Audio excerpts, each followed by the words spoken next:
వికారాబాద్ జిల్లా బంటారంలో నిరుద్యోగులకు ఉద్యోగం లేదు, నిరుద్యోగ భృతి లేదా అంటూ బంటారం తహసీల్దార్ కార్యాలయాన్ని ముట్టడించిన బీజేపీ యువ నాయకులు. నిరుద్యోగ భృతి వెంటనే అమలు చేయాలంటూ వినతి పత్రం ఎంఆర్ఓకు అందజేసిన విద్యార్థి సంఘాలు.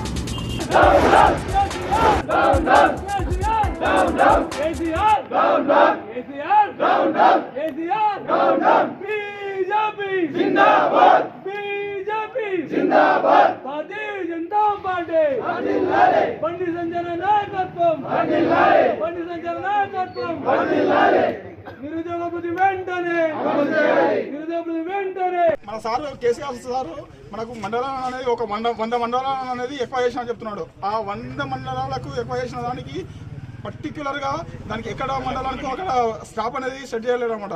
అందుకని ఒక్కొక్క మండలానికి ఒక్కొక్క ఎంఆర్ఓను 2 మండలాలకు ఇన్ఛార్జ్ చేయడం వల్ల ఇక్కడ మండలంలో సరి అయిన ప్రజలకు న్యాయం జరగడం లేదు, అక్కడ మండలంలో సరి అయిన ప్రజలకు సరిగా న్యాయం జరగడం లేదు. ఏ మండలంలో కూడా సరిగా ఏ మండలంలో అధికారులు అనేది సరైన టైంలో రాకపోవడం వల్ల ప్రజలు చాలా ఇబ్బంది పడుతున్నారు అన్నమాట. నేను ధరణి వెబ్సైట్ ఓపెన్ చేసిన సార్ ప్రజలకు అయితే చాలా మేలు చేస్తున్నాను.